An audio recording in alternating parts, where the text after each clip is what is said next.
Naalala ko nun yung cowork ko, sabi ko sa kanya, ito yung sinabi sa akin, which is yung pinaka nag-highlight sa akin is yung career growth. So, dun ako napaisip, yung worry ko, yung takot ko, ang iniisip ko nun, kapag hindi ko to grinab, so hanggang dito na lang ako.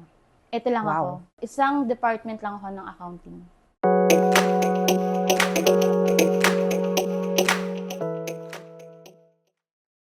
So we're back yet with another episode of Breaking the Mold. So I am with somebody who is part of team number 1. We were like the first 5 employees, and she's one of the, I think she's employee number 4. Diba? Wow, joining us from our finance team, Janet Oquendo. Yan. Janet, muntik na tayong maging totga.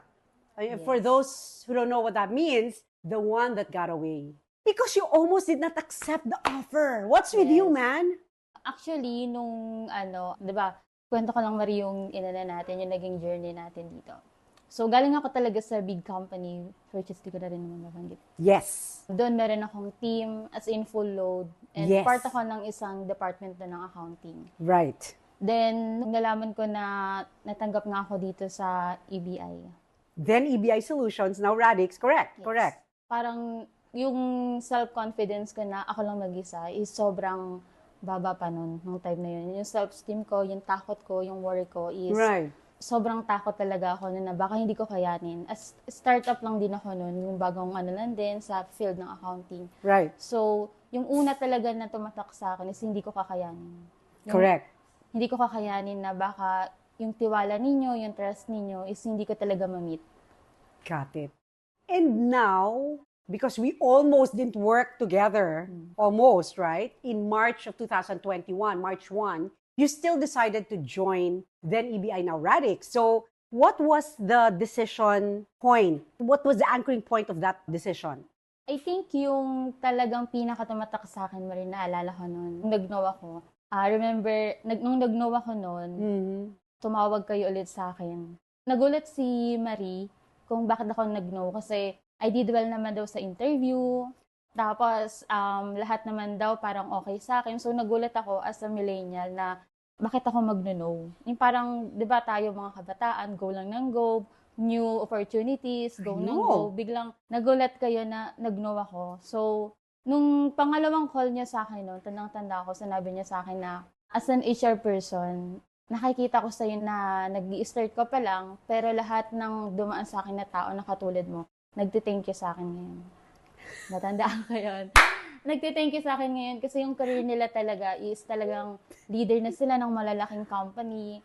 Talagang boss na sila and still yung tawag nila sa'yo is ma'am. Pero na sila, leader na sila ng malalaking company. Ayun.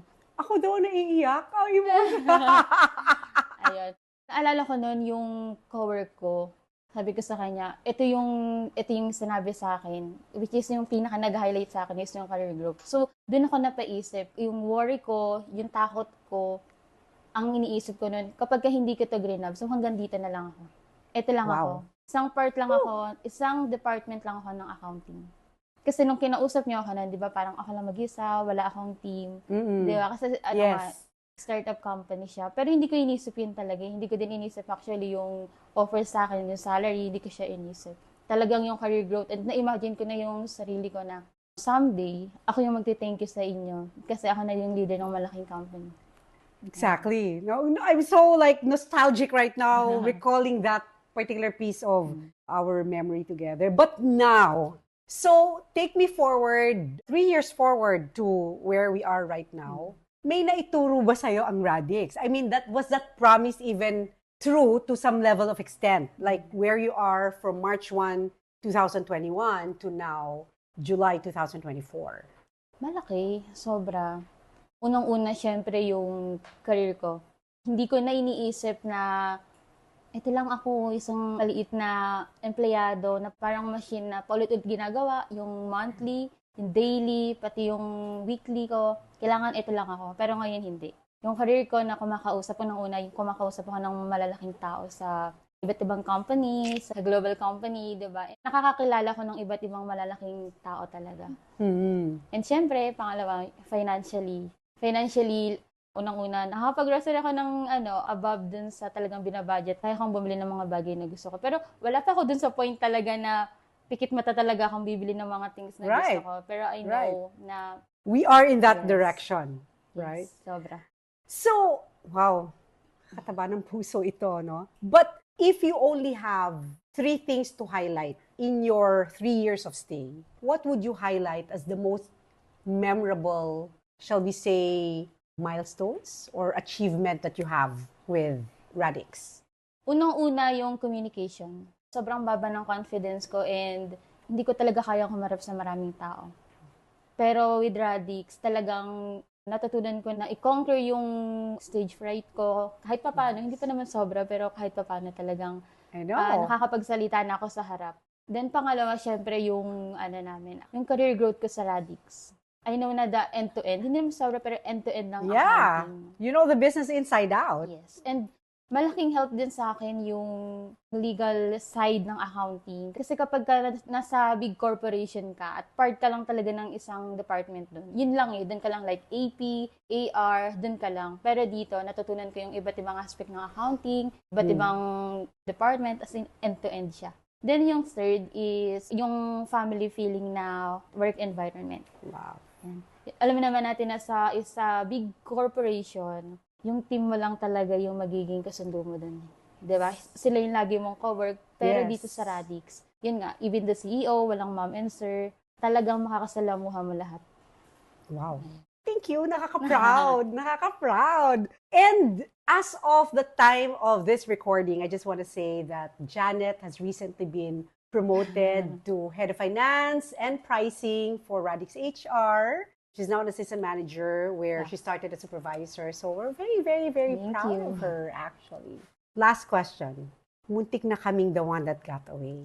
So in hindsight, like I know this is like fast forward to 2021, now July 2024. I am just wondering, and of course I'm thankful that you're here and you're here to stay. I feel it and I know it. But in hindsight, during that time, what could have I done differently kaya to convince you? I know I said the promise of career growth, but would you have asked anything else on top of that? Actually, yes, meron na rin. Siguro, yung pagkakaroon ng kasama. Kasi nasanay ako na I am working with the team. Right. And nung in-interview niyo po ako, sabi niya sa akin na, We revealed na solo ka lang. wala akong mag-isa, wala akong kasama. I know. So, ayun talaga yung isang aspect na natakot ako, na nag-worry ako. Kasi ako lang mag-isa, so sino yung mapagtatanungan ko? Correct. And during that time, pandemic pa, Right. hindi kayo laging nasa office. Yes. Kaya sobrang taas ng ng worry ko na hindi ko to kakayanin. Imposibleng magawa ko to. Right.